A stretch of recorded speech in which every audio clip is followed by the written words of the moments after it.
एक लड़की जाती है पूरे परिवार में अपना जीवन समर्पित करके वहां, और वहां छली कपटी लोग हैं, चालबाज लोग हो। जब वहां का खेल देखते तो होश उड़ जाते, कोई अपना नहीं। कुछ दिनों बाद उसको पता चलता है पति तो दूसरे से संबंधित है, यहाँ तो कोई मेरा पक्ष ही लेने वाला नहीं।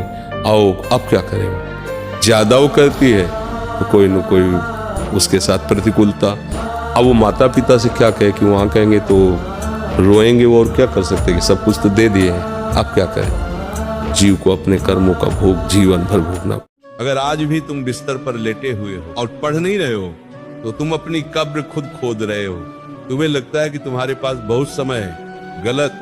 समय रेत की तरह नहीं, हिजाब की तरह है, जो हर सेकंड तुम्हारी जवानी और तुम्हारे माँ बाप की उम्मीदों को जला जला कर राख कर रहा है। उन आंसुओं का हिसाब कौन देगा। तुम कहते हो कल पढ़ेंगे, शर्म आनी चाहिए तुम्हें। जिस पिता की शर्ट का कॉलर फटा हुआ है ताकि तुम्हारी ट्यूशन की फीस भरी जा सके, उनके पसीने की हर बूंद एक दिन तुमसे हिसाब मांगेगी।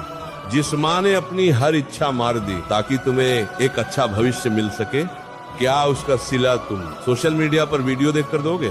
तुम्हारी सफलता सिर्फ तुम्हारा सपना नहीं है, ये उनका कर्ज है जो तुम्हें चुकाना ही होगा। दुनिया तुम्हें कुचलने के लिए तैयार है। बाहर निकल कर देखो, भीड़ पागल कुत्तों की तरह दौड़ रही है। अगर तुम आज 5 मिनट और सो गए तो याद रखना कोई और उसी वक्त 5 घंटे की पढ़ाई पूरी कर चुका होगा, और जब तुम मैदान में उतरोगे तो वह तुम्हें ऐसे कुचलेगा कि तुम्हारा नाम तक किसी को याद नहीं रहेगा।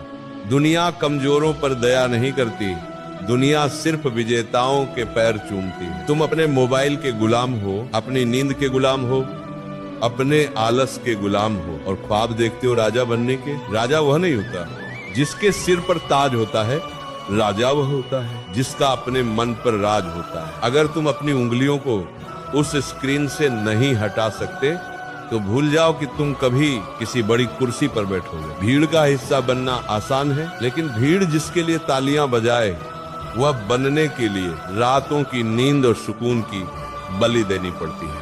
आखिरी मौका, 14 से 25 साल की उम्र कोई पिकनिक नहीं है, ये कुरुक्षेत्र है। यहाँ या तो तुम लड़ोगे और जीतोगे, या फिर सड़ोगे और गुमनामी की मौत मरोगे। चुनाव तुम्हारा है। क्या तुम चाहते हो कि 10 साल बाद जब तुम आईने में देखो तो तुम्हें एक हारा हुआ इंसान दिखे, या तुम वह इंसान बनना चाहते हो जिसे देखकर तुम्हारे दुश्मनों की भी आंखें झुक जाए। अभी उठो, अपने फोन को पटको, अपनी किताबें उठाओ, और तब तक मत रुको जब तक तुम्हारे नाम के आगे कोई पहचान न जुड़ जाए। आज का दर्द कल की ताकत बनेगा।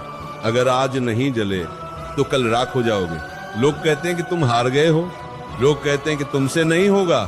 कहने दो, शेर जब 2 कदम पीछे हटता है तो इसका मतलब ये नहीं कि वह डर गया है, इसका मतलब ये है कि अब शिकार होने वाला है। बिना किसी मकसद के दौड़ोगे तो थक जाओगे। अपनी वजह ढूंढो। वह वजह तुम्हारी गरीबी हो सकती है, वह वजह किसी का दिया हुआ अपमान हो सकती है, या वह वजह भगवान ने जो रच रखा है वही होगा। भगवान जो रच रखा है वो बड़ा मंगलमय होगा, क्योंकि भगवान मंगल भवन मंगलहारी है। तो हमको भी चिंता क्या करनी है, हमें दिमाग में तनाव क्यों रखना।